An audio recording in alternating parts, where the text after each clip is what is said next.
the end of the day. You gotta feel good at the end of the day. It's all that matters. Oh, I pray just to feel good at the end of the day.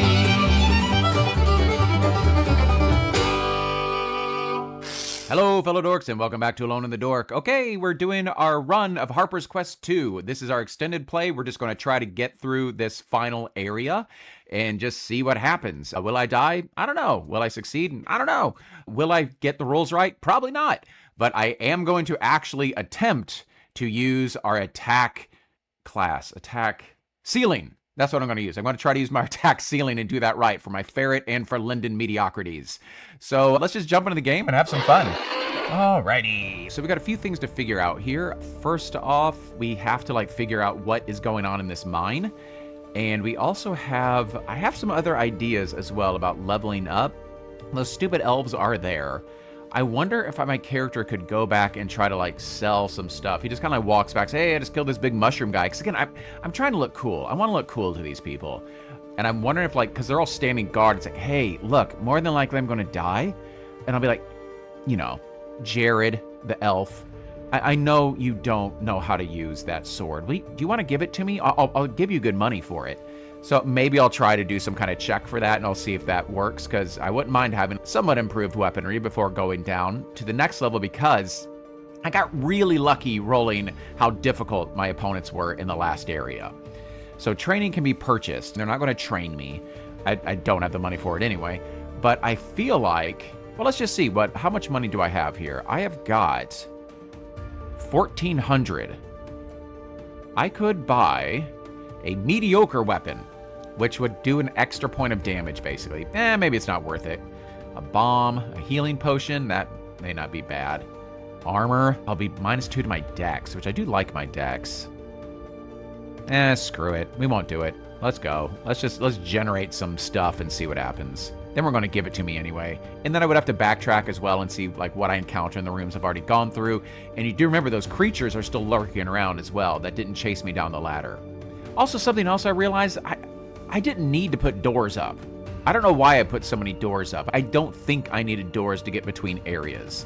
So that was something else. So maybe in these mines, I won't have as many doors. It'll just be a passageway. All right, here we go. Let's create what we find in the mines. Oh boy, oh boy. So my underlings in the mines. So what's going on in the story? Somehow the elves, our ancestors, are somehow involved in this. Let's ask the Oracle what exactly is down here. Actually, I think there's a table I can roll and just find out. Enemy generator, here we go. A kangaroo. Oh, the big bad's a kangaroo. Which are kind of crazily terrifying creatures. Marsupials, is that what it is? So there is a generator there. Okay, I'm going to roll on type, and I know this is going to be a little bit different because it may come up as wolf dog, but maybe this just gives me an idea of what I'm about to encounter. Just the kind of enemies down here. So a 63. That comes out to squirrel. Squirrel people! They're squirrel people! Why not? Let's make this into some really weird, Garden of Eden type place. So I'm thinking of this little paradise. So this mine is actually kind of this weird forested mine. Again, I'm just going off of what we rolled. So yeah, let's just say it's actually this underground woods. This really weird contained ecosystem. You know how you can buy ecosystems, you put water in it, it just kind of just goes on forever. So let's just say it's that we're kind of wandering into. That's pretty fun. I didn't know we'd go that way at all. So it's just going to be some really beautiful, weird paradise down there. So therefore, our enemy are going to be squirrels, obviously. So instead of rats, we're going to have squirrels, but they're going to be really territorial squirrels. Honestly, if we're going this direction, you know what should be the big bad boss? Would be a Canadian goose, because those things are the meanest creatures on God's green planet. So squirrel underlings. I was not expecting this at all. I love it. So squirrel, let's see what its attack ceiling is. Jeez, it's so difficult for me to wrap my head around saying that. Okay, so I need to roll for this. This is 2d6 for their attack ceiling. And I do realize as well that you may not be able to see all the dice rolls when I roll individually, just because the way I'm editing this. So deal with it. So I did roll 2 3s, so that's a 6. which is even better than the rats, which I love. So 6. So my ferrets can attack them. So great. Squirrels, not the highest attack ceiling. Their hit points, 1d6. So what I need to do is try to talk over when I roll dice so you'll see them. 4. That's exactly the same. Okay. They're actually a little bit easier than the giant rats, which makes a lot of sense. And I don't think as we continue on, they get like stronger, but it does say we can add abilities or special features. But okay, that is the underlings. That is the squirrels. The warriors. I think the elites are going to be like elves, like creepy alabaster, necromancer. Like, oh, has anyone seen From? It's from the creators of Lost. It's frustrating because the characters always do exactly what they say they're not going to do the scene before. But there's some kind of like fun, like weird, like necromancy ritual taking place here or something like that. And I like the idea that maybe these elites are the people who did that. So they're going to be kind of these, they're not going to be undead, but they're going to be undying. How about that? Elves. So that'll be the elites. So then maybe their warriors will be the people sent before me. So it will be the undead, which is already what it says here. But they're going to be a little bit more put together maybe than the previous ones. So then the enemies will be an elf. So that, yeah, the main elites will be the elf, and then the undead warriors. So let's roll for what these like undead warriors are, and this will be 2d6 plus 2. Still trying to talk, so 3 and a 1, 6. Man, your undead warriors suck. I've been rolling really well on these tables. Let's see what their hit points are for these undead warriors. And again, last time I was thinking, like, maybe they're just, so that's a 4, and then we've got a 6. That's a lot better. So I was thinking maybe like their spells are kind of wearing off or something like that. So I rolled a 10. So 10 HP. So they do have a lot of health, which will be new for them. All right. And then we are on to the elites. And then the elites, they are going to be like the elves, like our ancestors. And that is 3d6 AC. And that comes out to a 8. Wow. Yeah. Getting really lucky here, folks. And then their hit points are 2d6 plus 2, which is a 3 and a cocked 2. 7. Yeah, so actually their undead are doing better than they are. So maybe what's happening is they're dying off or something like that. And we'll figure that out through play, but that's kind of where I'm leaning, just like in regards to like this story to this story I'm telling. Okay, and then the last thing I need to do is generate how many rooms this area had. Burp, burp, burp.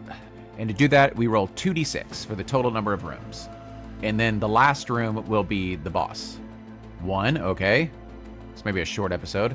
6, okay, that's better. So 8, so just 8 rooms. I think that's what it was last time. So 8 rooms, then we meet the boss. Yeah, 8 rooms last time as well. All right, we can do this. Or not. So let's get going. And let's go from west to east. So we go through this tunnel, and then it opens up into this, like, glade, we'll say. And just covered and surrounded with trees. You can hear, like, the birds chirping, and you can see squirrels, and they're, like, they all kind of look at us, like, really super angry. And you can see them, like, salivating. We thought they were eating acorns, but they were just, like, eating, like... I was about to say testicles, because it was the first round thing I could think of. Eyeballs. That would have been better. Eyeballs. So let's see what we find in this room. I need to roll a d6 to see if it's empty. I already said there's squirrels there, but these just may be the lookouts. 1, it is empty. Okay, so the squirrels, like, they go skittering off. I'm like, okay. All right, so it's empty. We're just kind of like, ooh, what a nice little place. And I'm not going to say there's any doors in this area. We're going to say it's like a glade. But there will be like passages through the really dense foliage. I'm in the Pacific Northwest, and we have like really, really rugged terrain. The second densest on the planet. The only place that has thicker foliage than a temperate rainforest is in a tropical jungle.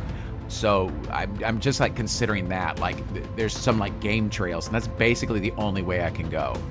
I'm not going to use my shovel to dig my way through all of this. So let's do a forest prompt. And I may do the mine, like as I go further, maybe it will turn cavernous or mine again, but I think this is kind of a fun entrance, and it's kind of weird and creepy. So let's see what I get here.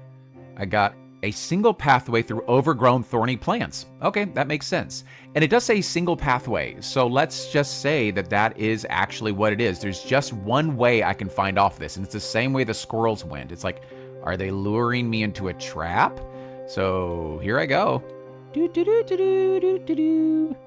Just going, and I'm feeling like everything's just overgrown and just kind of like leaning down and looking down on me and like kind of super creepy. But I'm like, hang on a second. I walk back, remembering the rules of the game. I'm going to explore this area. So this is a wisdom check, and my wisdom is a 10, so I want to roll a 10 or below on a d20. And let's see what we get. Kia. That is a success. So I find a clue. Ooh. What could this clue be? Okay, so what I think it's going to be is I think there'll be like a tree or maybe like a rock or something like that. And there's some like very kind of like some etchings like chiseled into it. And what I see is in the middle of it, there's like two individuals in the middle of this rock. And from it, it's almost like a genealogy tree. There's just a burst of like a scattering of other like little figures. I think I was talking earlier about how like the dwarves were like just like with circles and the elves were sticks. So maybe this was like a soul, like two little stick figures, and then there's all of these other like little stick figures that kind of branch out, and then there's like a line for the surface world, and then there's a whole bunch of other ones there. So I'm starting to feel like I'm walking into like maybe our ancestors' like lair or something like that. So that'll be like my first clue, we'll say. I think the clues are actually supposed to be like, how do we kill the guy? But I like kind of unraveling the mystery as well. So, all right, let's just walk into area 2 and see how this works out for us. We're going to roll a 1d6, and on the roll of a 1 or 2, it's empty. 3 is a trap, 4 is an NPC, 5 or 6 is a fight. I think that's what it is. I mean, I could look at the rules, but can I be bothered? No, because it's empty. So what's the point? So another empty chamber. And again, it's feeling really super like sketchy here as I kind of like just wander into this area. Let's see. Let's keep us in the forest just because it's fun for right now. So let's see what our prompt is. Aviary with loud and colorful birds that fall silent upon your entrance. So again, everything in this little Garden of Eden is becoming aware of us, and there's birds. And I was going to say, it'd be funny if they're like little flightless birds, but maybe they're not flightless birds. Maybe this is like a huge, like a sprawling cavern. It is still a cave, but there's all these like this foliage and stuff growing here. So yeah, maybe there is so there's just like all of these birds and like toucans and like really kind of colorful birds. So it's not a like creepy, like cavey that I was expecting. Okay, so I'm going to go ahead and just try to make a wisdom check and see if I can like uncover what the heck is going on here. Let's see what we got. Yeah, I can't figure anything out in this room, unfortunately. I failed by 2. So let's see how many ways there are out of here. I think I was just rolling like 1d6 for this one. And then we'll consult the table. I'm pretty sure that's 3. We'll say there's 3 passages off this room and see if this leads into like a cavern area, or maybe if it kind of branches off to, let's just say it does that. So we will say that it goes off to the north and the east. It'll go off to this continuing in the outdoors, and then to the south, it leads kind of subterranean. So yeah, like where's the mine? Maybe that's subterranean. Maybe that's actually the mine. That's like where they got their precious resources. So we have this mine going down, and then we have these more forested area. Dare I look in the mine? I'm having an idea what the heart of the mountain is, and it's pretty fun. Yeah, let's go into the mine. Let's do it. That's what we're here for, folks. Walking on in. Let's see what we got. This area has, okay, a 5. There's enemies, and that makes sense. They're guarding their area. That makes a lot of sense. So that is an enemy on a 5 or 6. I'm almost positive. Let's go to mine. So for this, we get a 36. A mess hall with half-eaten food, bread, and ale, plus treasure. Great. So what are we attacking in this mine? Maybe this is where the squirrels went. That would be amazing. So on a 1 or a 2, it's the underlings. 3 or 4, it's like the mid-tier people. And then 5 or 6, it's the baddies. The mid-tier. Okay, so they have the undead in the mess hall eating. They're undead, so they get to eat the flesh that they keep getting like sent down here.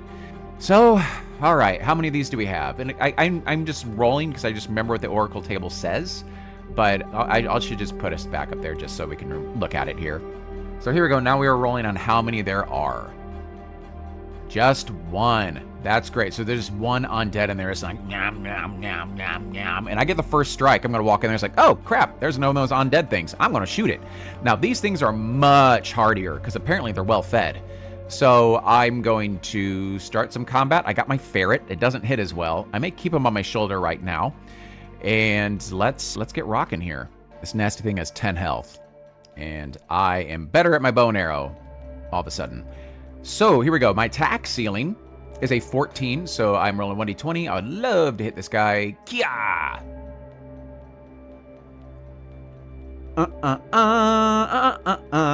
That is a critical success. So how this works is this is momentum. So my damage die is a d6. I do a d6 plus 1 because I have my whetstone. And then for the momentum, I get to add another die of a lesser value to this. So I'm going to add a d4 as well. So he's just so engrossed in like eating his food, whatever it is. And I just crack the shot while I get the chance. So I'm going to roll a d6 and a d4, and this will be at a +1. So let's see how good of a shot I get here. So that is a 6 and a 2. That is 8, 9. Oh, man. I just missed by 1 point. But I did reduce him to 1 point of damage. So I do 9 points of damage. And then it sees me, and I'm like, all right, let's do this. And I pull out my next bow, and then it rushes me. Like really fast. Like, whoa, I was expecting it to be a little bit slower than this. So it does like rush me to try to get a hit in on me. Thankfully, it has to roll a 6 or below to hit me. Don't get cocky. Here we go. Great. I do just kind of like fall back into the area with all the birds. And then it is like on me. So like I'm just startled. I kind of like drop my bow and I pull out my shovel. And I'm still going to say I'm just using this for like fun, for flair. I pull out my shovel and I swing at it. And that is a hit. It doesn't matter what I roll because he is gone. And I just, boom, I just hit him like right in the head and knocking him out. It's like, okay. You know, stroke my little ferret on my shoulder. And I get 200 gold for that. So we'll say that, wait, is it 200? I think it's 200 for this level. So we will say I do find like some jewelry on him or something like that. That'll be worth 200. And I just kind of like go in this room and let's just kind of look around this mess hall. We'll see how many doors are in it. And we will also see, now for this one, I'm going to roll 1d4 minus 4 because I have so many options of ways I could go. And these will be doors because I could have to go back out in the woods. This could have just been like a little mess hall off to the side. So let's see what we get here. First off, just seeing how many doors there are. So there's one door through this mess hall. And then we will also see, I'm going to look around and see if I find a clue and treasure. So I'd really like to make this roll, please. I did not make this roll. That is unfortunate. So no treasure, no clue. So that's the mess hall there. There is one door going off, and we will say it's a door, which kind of makes sense. It's a mine. Let's ask the oracle. Let's roll 1d6, see what we get. Is there a door? 6. Yes. And we'll say it's open. If it was yes, but, I would have said maybe it's like trapped or stuck. But it is a door that is open. So they're not used to getting visitors this deep into their little fun-filled playhouse. So let's just say it goes... Actually, let's say this goes east. So kind of walk through here. This will lead us to our 4th area. So this is kind of the halfway point until I find the big bad here. And what do we got? And again, I'm rolling on this chart right here. A 5. But more enemies, which makes sense. Okay, so I come on here, and again, I sneak in on them. I got my bow and arrow trained, and I roll a 1d6, and we'll see what kind of enemies we get. Lower the better on this one. Okay, that didn't work. So that is the big bad guys. And then how many are there? We really want this to be a low number. Great, there's just one. And we'll say this is probably like the trainer / like creepy necromancer guy that probably animated that undead in the other room that was snacking. Let's see what kind of room this is. We are still in a mine. Or maybe did it go like they dug here in this little room off to the side? Like maybe this is more of like a chamber for the necromancer guy. Should we call this like a hideout? I think that's kind of fun. Let's call this a hideout. It just gives me a reason to like use different maps. Or a room. I think I like hideout. Let's do room. I think room's kind of fun. Let's see what kind of room we find. So this will be a 50 1. Don't look up. Ooh, and maybe, like, I walk in there, I think it's, like, clear. And maybe the elf is, like, they have, like, because, again, they're in, like, caves. Maybe they can, like, suction cup themselves to the ceiling, so he's actually, like, up above me. Maybe I need to make, like, some form of, like, wisdom check to see if I see him. Or he'll get, like, the jump on me. Let's do that. Like, he's up above me. I, like, walk in this room thinking it's, like, clear. Like, do I see this dude clinging above me? This is wisdom. This is a 1d20. Oh, I almost made it, but I didn't. So he, like just jumps down at me, and he does get the first attack. Thankfully, they're not, like... he's got, like, a, I don't know, 40% chance of hitting me.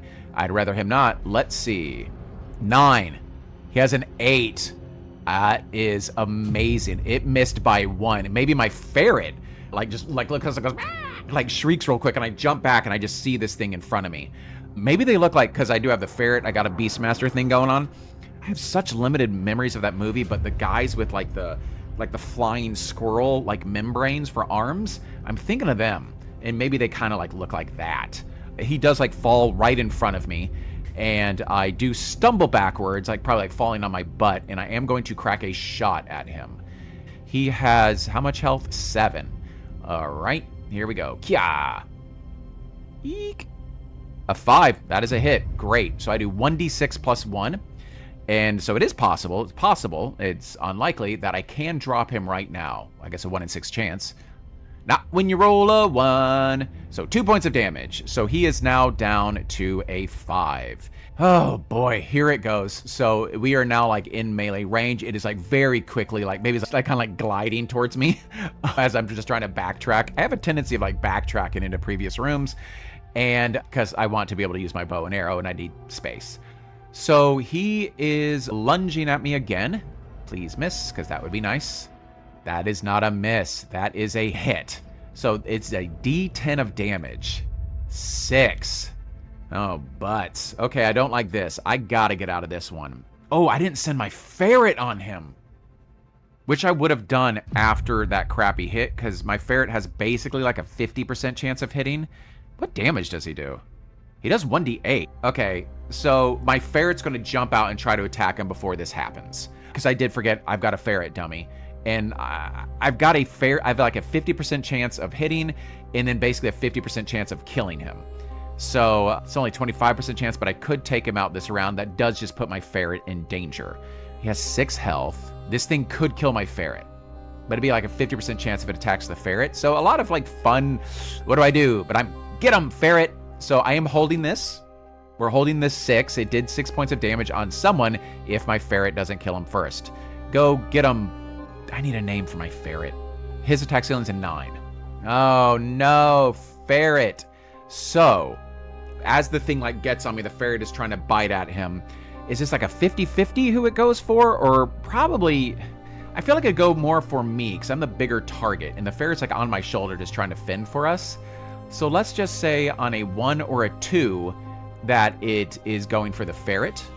Okay, it is going for me, and that was, again, 6 points of damage. So now this is where I try to, like, dodge and just get out of this. So that would be my first thing I do. This is a dexterity check. I need to get a 10 or below, please. And if I succeed, he doesn't bite me. Typically you like 20s. Not today, my friends. That is the first damage I've taken in this game, and that is no bueno. That is 6 of my 13.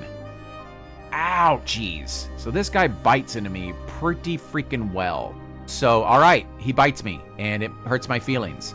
And then me and the ferret are going to attack him.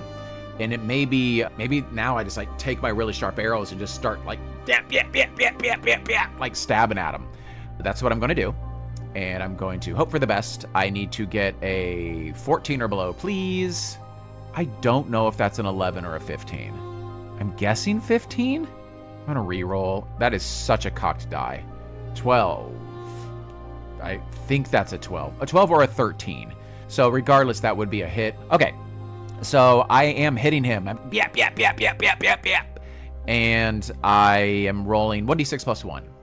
Like to roll well, please. There we go. So I'm just like face, eyeball. I'm just going for the eyeballs.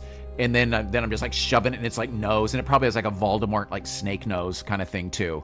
So stabby. It drops dead and it makes me happy. And I got a lot of gold for that. So this guy just like looking around his room before like I even really search it well. Like he has money. He's got like a chest of like, again, this is a mine kind of. So there's probably like gold and other like valuable pretty gems that they're really into. And I'm just seeing how much money I get for killing him. Ow, that hurt though. That was unpleasant. 400.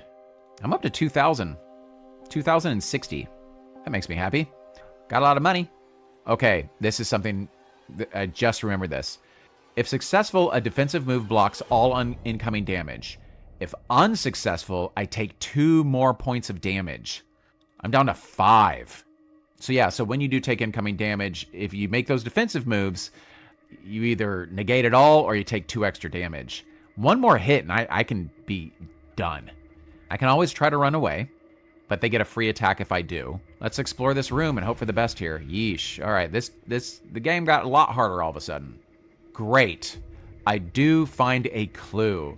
In this, I can look through this dude's notes, and he is talking about how, I don't know, I find a letter or some crap, and he's talking about how they need, maybe they're paying, like I find a ledger that's talking about paying off the surface dwellers, the surface kin, and for their outcasts and the people kind of acting up like me, because like they're kind of feeding off of us, but they're profiting off of us up above. Like maybe like the rulers of our elven glade or whatever the heck we live in. Maybe it just starts mentioning that the progenitor of this is their health is waning and they need more and more sacrifices. Like I see a letter as well to like the people on the surface. How they're waning, I don't know, but so that'll give me like a clue of how to beat them when I don't find them because I die before I get there.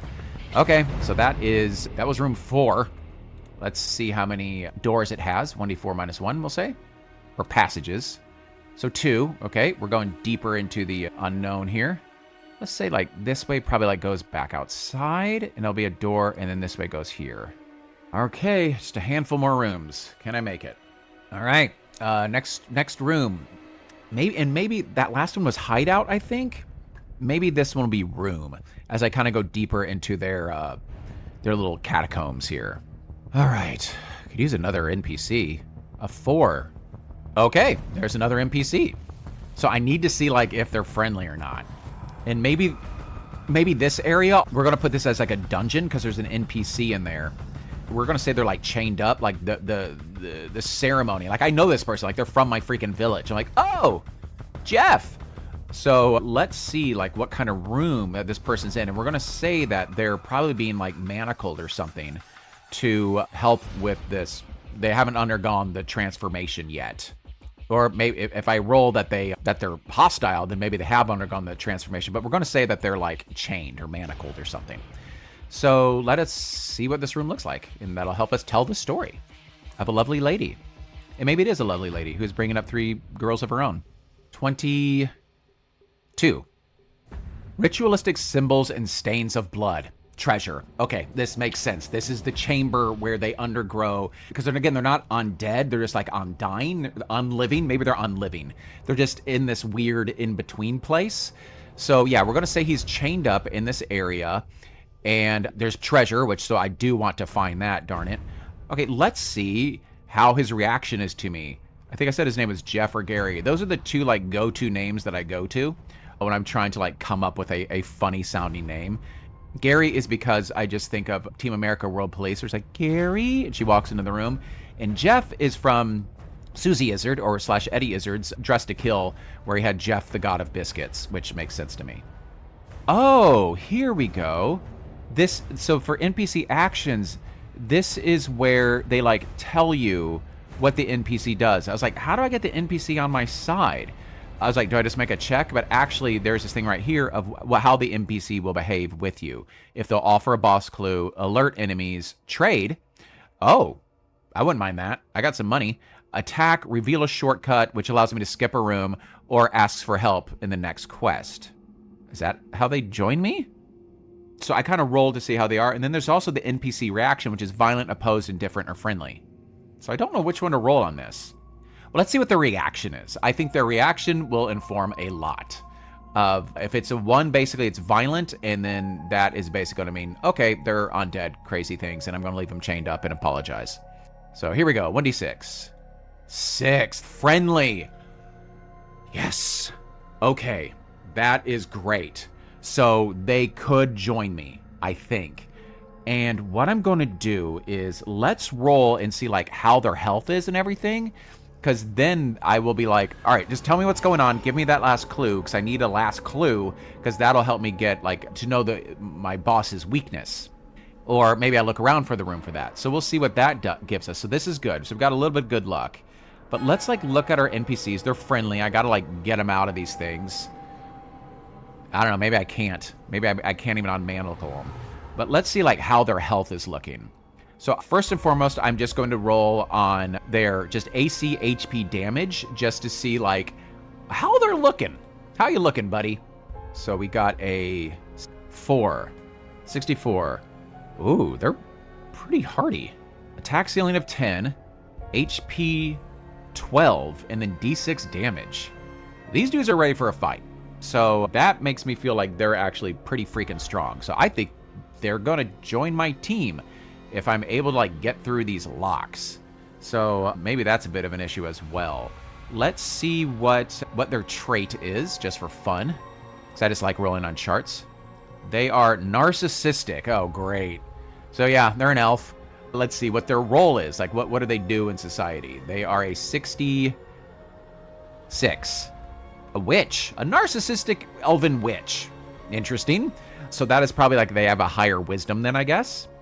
So they're probably really full. Oh, yeah. Okay, we're going to say they're like, ooh, maybe they're like the deposed leadership or something like that.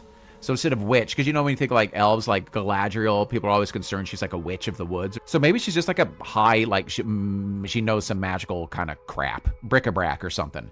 So she kind of got deposed by the current leadership. And we got this current leadership, that's when they just started sending down more sacrifices. So they probably know something. So that's pretty cool. Let's see what item they have. If maybe they know where this item is in the room, because I don't know why they'd have it on their person. So a 50... What is that? A 55. Climbing gear, like you do. So they find out in the room. They are chained to a wall. So I'm assuming I can find the keys in this room, right? Let's search the room, so I still have a few things to deal with here. I've got to search the room to find clue/treasure. So I'm like, hey, I'll be with you in a second. Hi, Elf Jeff. Let me look around the room here and see what we got. I think that's a fail. God dang it. I can't ever find anything. So no clue, no treasure, because I needed to succeed on a wisdom, which is 10. I'm thinking keys are going to be a little bit different, because that would have been an all or nothing roll. So as for the keys, I actually have an idea. Well, he would probably know where the keys are as well. Maybe that like elf thing that I killed had the keys, that I killed in the previous room. Okay, so my plan now.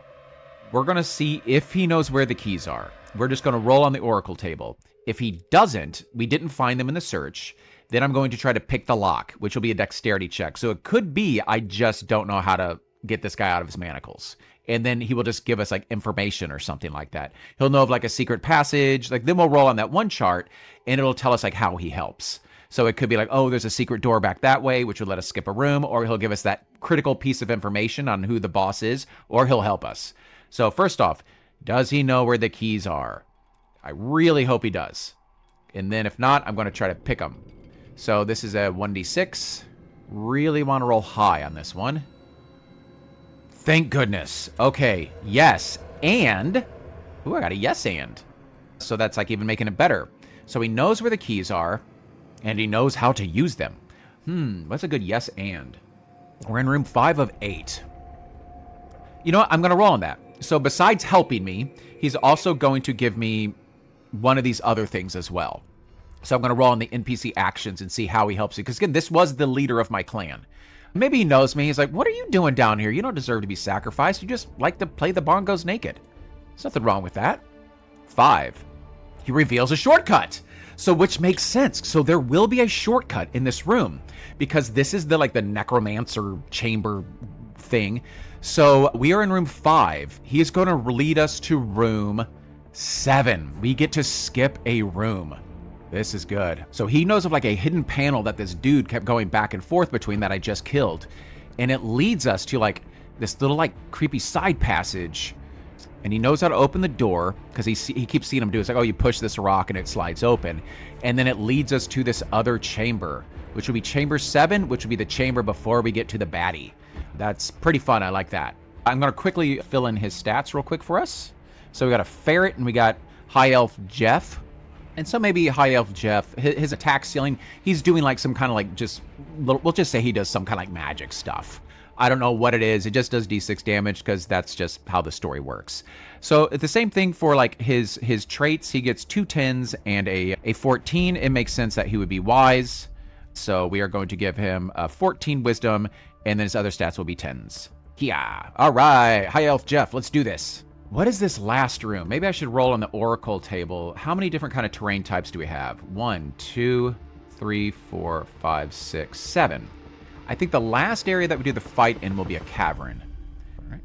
So maybe this next one will be like castle. Like this is like some kind of grand kind of like entrance into this like the heart of the mountain basically. So let's roll on the castle features. Again, I'm just having fun with this. An armory with weapons and suits of armor. And amazingly no freaking treasure. So, okay. It kind of makes sense. So this is like where the guards would be. Oh, crap. Speaking of guards, let's see if there's any guards in this room. Okay, rolling a 1d6. Yep. That makes perfect sense. Is this where the squirrels are? Let's see. Rolling another 1d6. Uh-oh. That's a 5. These are the elite elves. Okay. And if I roll again, I just remember the oracle table. If you roll a 1 or a 2, it's 1. If you roll a 3 or 4, it's 2. If you roll a 5 and a 6, there's 3. Oh my god. This could be bad. It makes sense the big bad's being guarded here, though.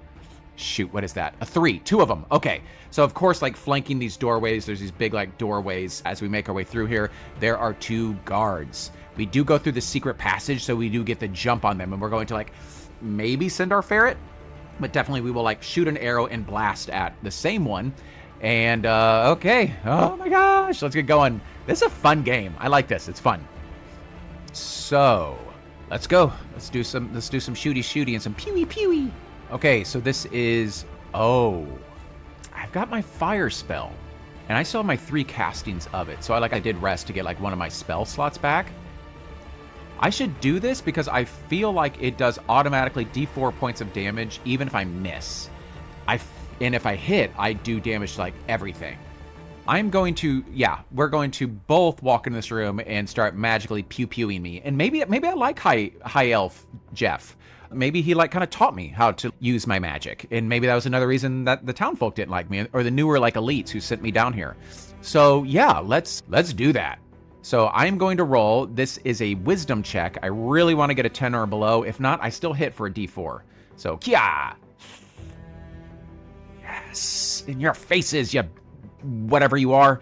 So this will be, let's see. Actually, I think I wrote it down.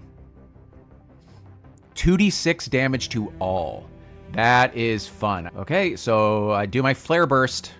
Maybe like a bard with the bongos. I just play my bongos with my other arms. I haven't talked about all my multiple arms yet this episode. I still don't think I have those, but it's a stupid joke that I can't stop saying. Okay, so I do 2d6 damage to all of them. Here's a question. Do I just roll 2d6 once or twice? I'm going to do it twice because I'm scared I'm going to roll crappy. Then the high elf Jeff will like just pick off whatever one has the least remaining, and then maybe my ferret will run in. Really got to name that ferret. Samantha popped in my head. Samantha the ferret. I don't know. Okay, so 2d6. Here we go. They have... Where's their health at? 7 each. It'd be amazing if I can just drop them right now. So for the one on the left flanking the door, 2d6. We're going to do kia. 2. This is why I'm rolling it twice. 4. 6. Oh, that ain't too bad. So 1 point left for that jerk. And let's see how the other one fares. Kia. 2. All right. And 5. Ha ha ha. So I did take that one out. Confused. So I just see that back door. I'm like, okay, which one do I go for? Which one do I go for? I'm just going to shoot the back door, and then I just like hope it does a big explodey, and it does. One of them like falls down, and they're just like starting to creep back up. Then I'm going to have Jeff. Jeff is going to make this, his attack ceiling is a 10. So let's see if how this turns out for us. So 10 or below, and then Jeff's going to kill it because it only has 1 health remaining. So come on, Jeff. Yeah, he does. So again, and then like right in the face. Now I'm going to roll my search right now because if I do get a clue, it's going to come from this last guy because I have an idea where I want it to go.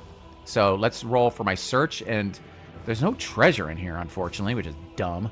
But this is my last chance to get a clue, or I don't do double damage against the bad guy. So here we go. Kia. Nothing. He's mum.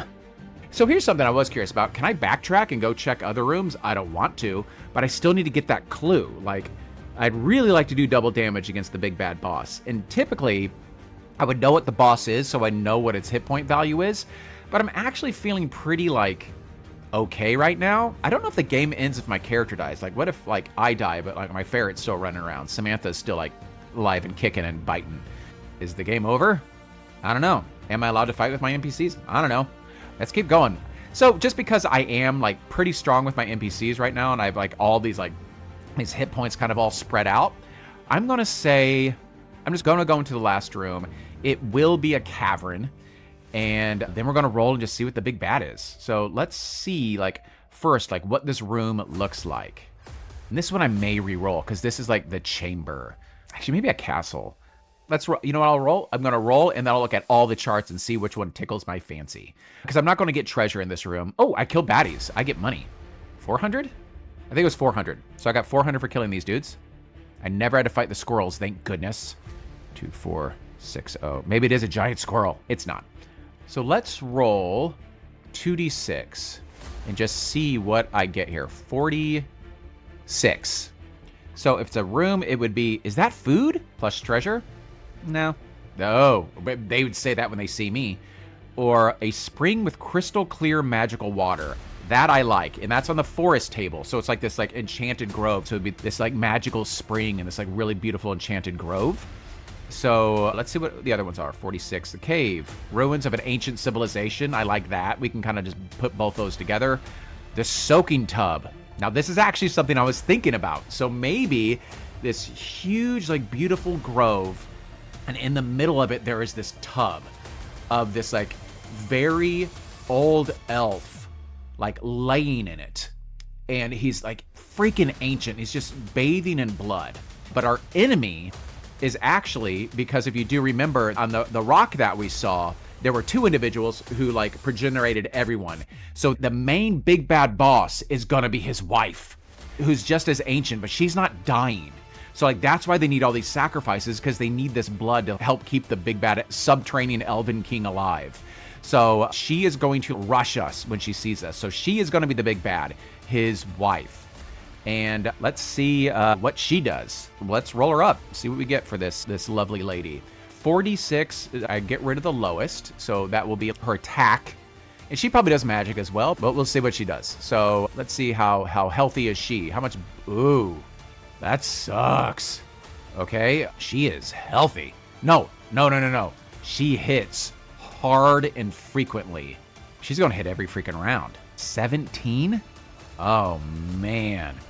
I hope she doesn't have a lot of hit points, because she knows some pretty freaking good magic. So I would really have loved to have gotten that extra clue to do double damage on her. Okay, I need to roll 46 for her health. Would love for this to be low. Oh, balls. Okay, 12, 13, 14, 15, 16, 17. Ouch. I'm not liking where this is going. And then damage, I think she just does D12. She does D12 damage. Wow, she can churn through us fast. And then let's see her boss's detail. I roll a D8 to see what other, like, crap she's got up her sleeve. Her nasty subterranean elven sleeve. This is a 5. She can fly and hover. Okay, must hit with ranged attack before melee. Okay, that makes sense. So she's like flying up around the sky, and we got to hit her with a ranged attack before melee. Which I kind of said that, like, my dude does magic attacks. So I think he can do, like, ranged magic. And I obviously have my bow and arrow, and I got a lot of fireballs left. I got 2 of them, which I'm going to start hurling at her. But my ferret, which makes sense, can't get in the fight. And maybe it's she doesn't fly, but maybe she scrambles. She's like a little skitter critter. So she's like, you will never defeat us. Ah! It's like that creepy episode of X-Files, which I don't think you can see anymore. I saw that one live when they first released it with like the home. Was it called Home or something like that? Where it's just like this inbred family that just keeps like a lot of incest. A lot of incest in that one. Okay, let's dance. First and foremost, I am just firing. I would really love this to hit. I'm rolling my wisdom to get my spell off. Really want this to be below a 10. Yes, it hits. 2d6 damage in your disgusting face. So she just starts skittering. I'm like, oh, there she goes. Kablooey. I'm already feeling it from the previous room. So 2d6 damage. This would have been amazing to have been able to do this doubled, but I'll take what I can get. 4 is not too shabby. 6, that's not too bad. 6 points of damage out of her starting 17. That's fine with me.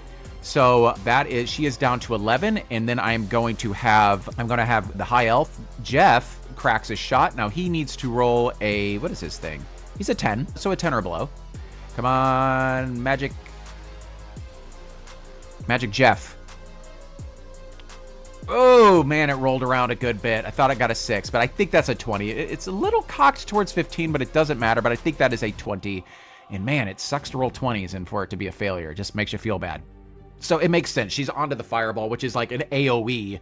And then she skitters away from being hit by High Elf Jeff. She may actually go for High Elf Jeff because she doesn't like him.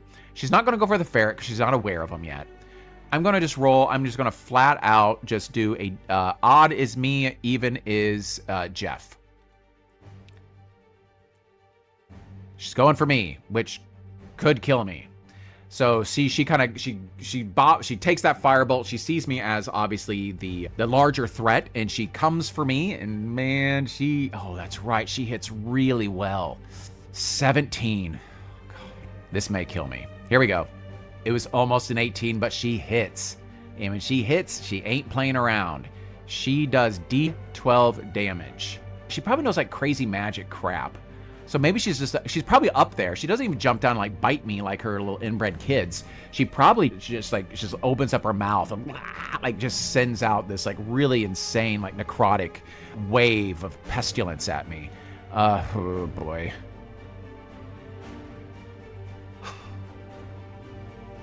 Amazing.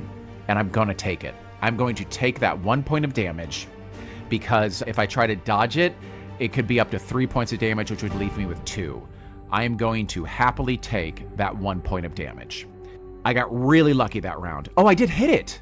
She did fall to the ground because I hit her with the fireball. So I could send my ferret after her. So yeah, again, must hit with ranged attack before melee. So I kind of done that. I mean, does magic count as ranged? I think it does because it is a ranged attack. It is a ranged freaking fireball. But maybe I need to like shoot her in the hand and like clip her claws or something like that. Let's ask the Oracle. 1d6. Did that magic attack count as a ranged attack? We want this to be a high roll. 3. I think it's a no. But it's like the good no. No, but one more magic attack will. How about that? Okay. So back to us. And here we go. I'm spending my second fireball. So regardless, I'm going to knock her because I'm going to do 1d4 points of damage, and I got that no but. The next hit will count, and this is going to succeed. It just depends on the amount of damage. So really want a 10 or below. Another 2d6. There we go. And then I'm going to send my ferret after her. So 2d6 points of damage. Okay, she is down to an 11. I like that. A 3. Another 7 points of damage. That is amazing. Okay, she's down to 4. We can do this. Let's send High Elf Jeff. High Elf Jeff is going to try to shoot her, and get her, ferret! And I unleash the ferret. Go, Sam! But High Elf Jeff is getting his first shot off. His attack class ceiling is a 10. So we want a 10 or below on this. Kia! There you go, Jeff. So she does hit the ground, and then Jeff is waiting this time. He launches a volley at her. He just does 1d6 points of damage, but could take her out. And, I mean, again, these are like the two royalty. This is the old school royalty, and he's like the subterranean usurped royalty. Kia! Dang it, Jeff, you suck. But what that does is it allows Samantha to possibly do the killing blow. So here we go, Sam. I believe Sam may be attacked if she doesn't kill it. Sam's attack ceiling is a 9. So I did unleash her. If she hits, odds are pretty good because she rolls a 1d8. Sam bites hard. You don't play with Sam. So here we go. Come on, Sam. Come on, Sam. I don't want you to die. Yeah. Go, Samantha. D8. Come on, come on, come on. I want a 3 or above. A